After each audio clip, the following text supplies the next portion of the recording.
is the Influencer Entrepreneurs Podcast with Jenny Melrose, where I strategize with business owners on how to grow and scale their businesses to hit their income goals.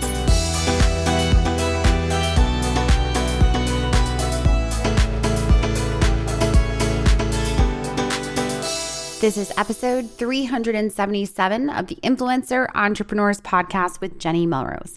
Today, we're going to be jumping into how to sell digital products. You're speaking with Becky Beach. I'm super excited about this conversation. Becky has been a speaker at my group. So if you haven't already taken advantage of the Insiders group, you're going to want to make sure that you do. As a podcast listener, you can get 40% off the monthly fee, and you're going to receive weekly live trainings done via Zoom, as well as a monthly coaching call that's going to help you get the accountability and the strategies that you need in order to put into place in order to move your business forward.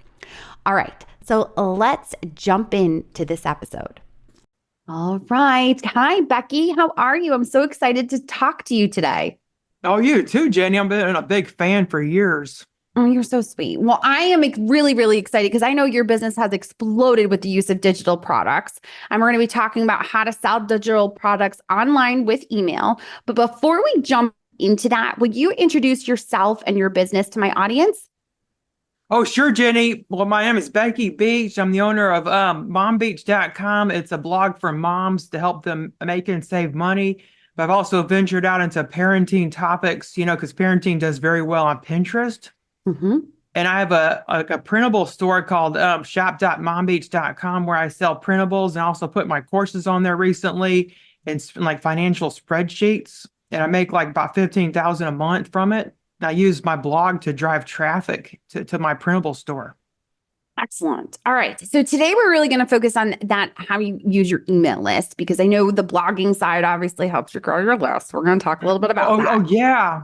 But how do you build an email list in the beginning in order to actually sell the digital products? What are you doing in order to do that? Well, what I like to do, I think that the easiest way to start building a list is to create a printable. That way people will want to sign up to your list. When I first started my email list, I said, sign up for tips and tricks. And like, who's going to sign up for that? Like, you're not really getting anything. Like tips and tricks, that can mean anything. Like, who's going to give their precious email for something like that? So you need like a printable or something else that's kind of like something digital that they can like download instantly. That's a quick win. Mm-hmm. Yes. So that lead magnet, opt-in, freebie can be a guide, sometimes an ebook if it's short. And of course, like a printable that would just be perfect for the audience that you have at hand. So what should your sales emails consist of in order to sell your digital products? So we're assuming now you've grown your list, you have people on there. What should those sales emails look like? Well, what I do is I do nurture, sell. So I'll like send 3 emails a week now. And the first one is like maybe a nurture one where I'm providing helpful tips that they can actually use in their life, as a mom. And then at the end of every single email, I put, save 25% off at the Mom Beach store. Like every single email, I'll put that at the bottom in the footer. And like I do it as a PS, like underneath with a closing. I do that for every single email. But then on Fridays, I usually actually sell something, like I have an offer. So I'll give them like a way they could like purchase the product. I'll give them the link of the product. I usually will give a coupon to the product. So that way they can save some money because they love saving money. And I actually have upsells in my Shopify store. It's called Honeybee or something like that. And it just helps sell the product. Yes. With upsells. Within your email that you're doing with your sales email and even your nurture emails, it sounds like you're having a call to action that drives them to a discount for something from your store. Is that right? Oh, yes. Okay. It's called Honeycomb. Sorry. Okay. Good. Yes. I think that's a piece that I find a lot of clients and students will miss, is that they miss the piece of having that call to action within the emails. They'll often give the content, send them to their blog, and then forget, I have a product, I have a service that kind of connects to this. I should be talking about that. I should be letting my people know.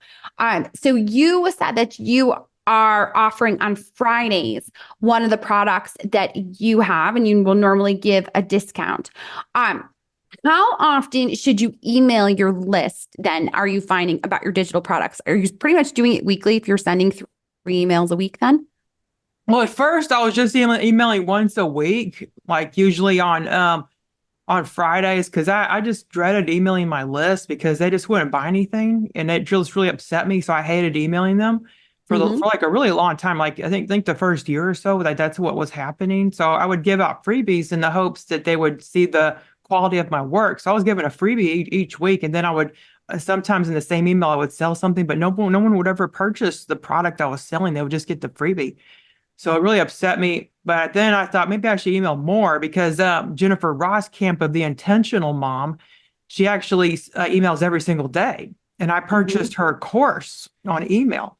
And it said to email every single day because that's how she found success because she was just emailing once a week herself and nobody would buy anything. But then when she started emailing every single day, it really skyrocketed her list. So then I said, well, I'll try that too. So I started emailing, at like 3 times a week, because I can't do every single day. That's like really difficult for me. So I thought I'll just do it 3 times a week.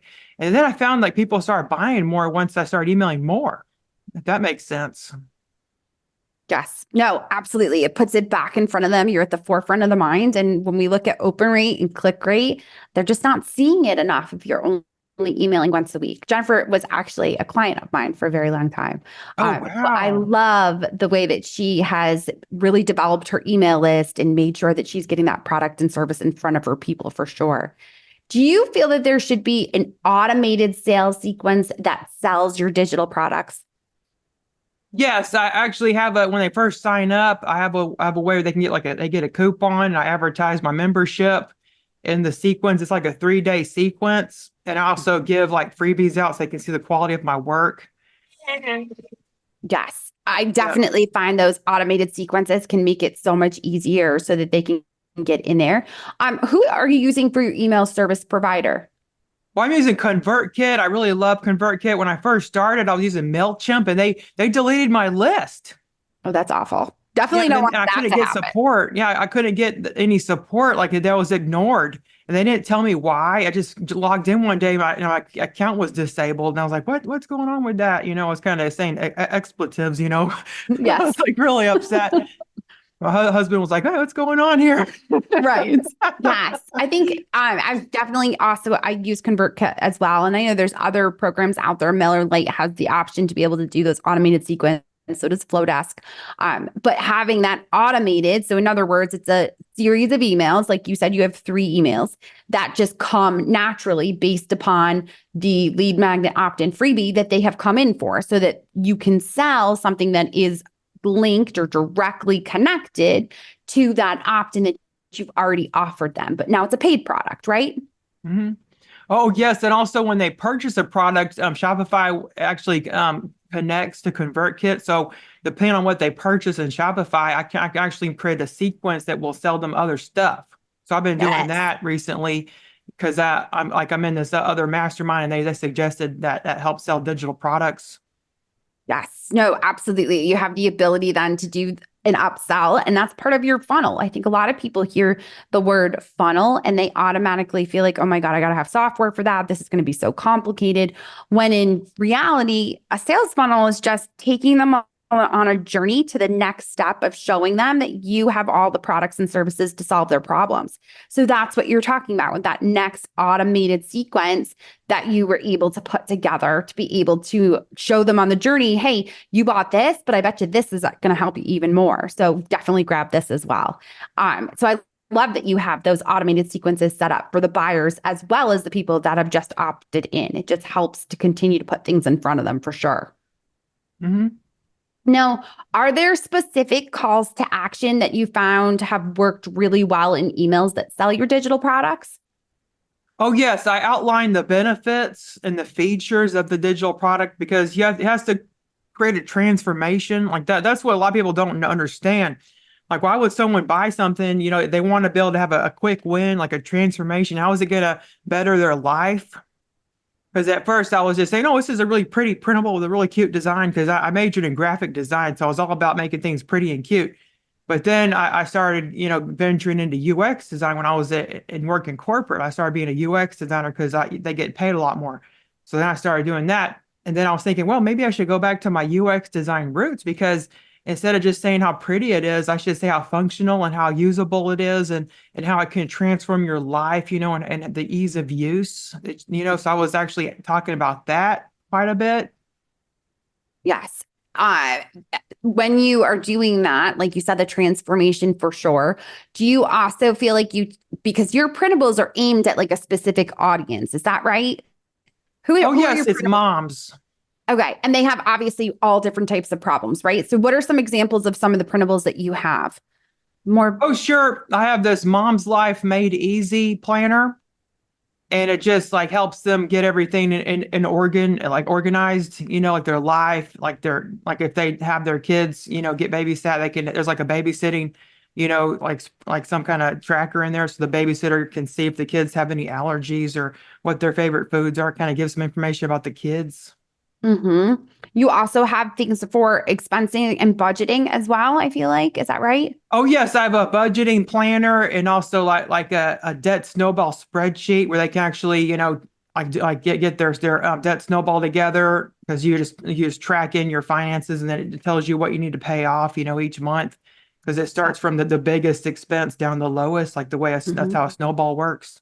Right. Yes. So with those, each of those have their own separate pain points, whether it's that kind of planner that you've put together or the expense planner. Do you include those pain points individually in those? Like, let's say you're doing the mom planner on a Friday.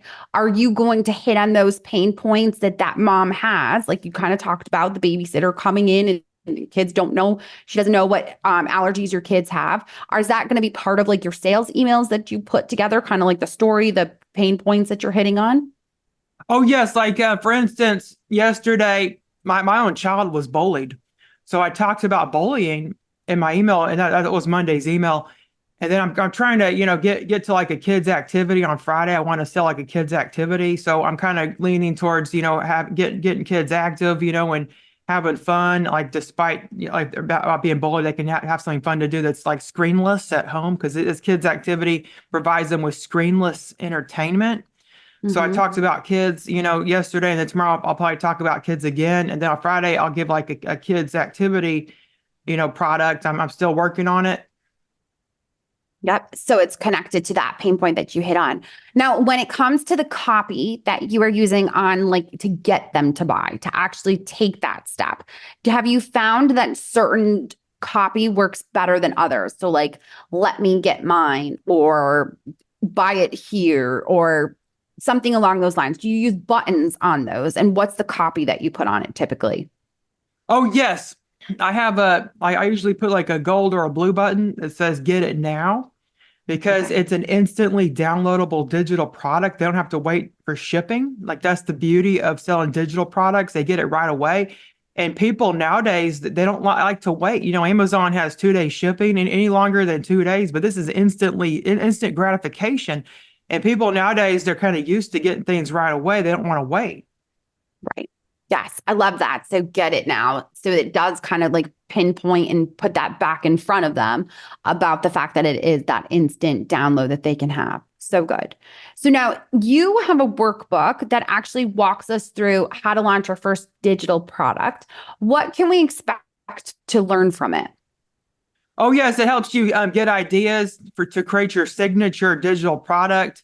And then it shows how you can promote it, like on social media and other venues. And is it geared towards printables as far as digital product, or is it kind of multiple aspects? Yeah, it's like you can use it for courses, any digital product like a spreadsheet, like a logbook tracker, planner, like just about anything. You can even use it for physical products, because it does the same things. Because I was actually a product designer, in addition to UX designer I worked for Verizon, American Airlines. So I actually created products for these companies. So that kind of gives what I've actually used in my own job in this freebie. No, so good. And I think that it's something that a lot of people struggle with is that they have an audience or they're growing an audience from blogging, but they don't know what to serve them with. They don't know what the product should be. Do you have any kind of suggestions as far as determining that first digital product, what they should base it on to determine what it should be? Well, it just depends on your niche. Like if you're, in the pregnancy niche, like your blog is a pregnancy blog, like maybe a baby tracker, pregnancy tracker that just tells how they're feeling, and maybe you have some info, like an info product that says like what happens each month, inside you, like what size your baby is, and like stuff like that. Like that might be a cool product idea. Just anything just related to your niche. It's like a quick win they can immediately download and start using. Yep. So that quick win, that is something that is a pain point that you're normally probably talking about in your content that you're creating anyways, geared towards that niche. I love it. So good. Becky, I appreciate you so much taking the time to speak with me and answer my questions. Where are the best places for my audience to connect with you? Oh, sure. You could send me an email at BECK at mombeach.com. My Instagram is instagram.com/themombeach. And I have a TikTok where I'm detailing my weight loss journey at the Mom Beach. Perfect. All right. We're going to link to those in the show notes. The freebie is also there as well. Then make sure if y'all listening have any questions, reach out to Becky. She is happy to answer them. Thank you so much, Becky, for taking the time to speak with me. Well, thank you. All right. Well, there you have it. If you are not using your email list and you are growing it and have a product or online service that you are offering, it is time to definitely put it in place.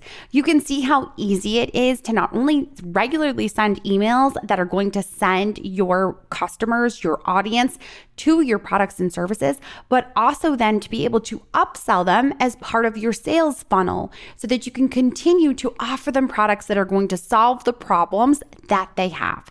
You always want to keep in mind that when you are offering them a product, the purpose behind it is to solve that problem for them. And they're going to want to pay for that in order to have the full solution. All right, you guys, until next time, I will see you all then.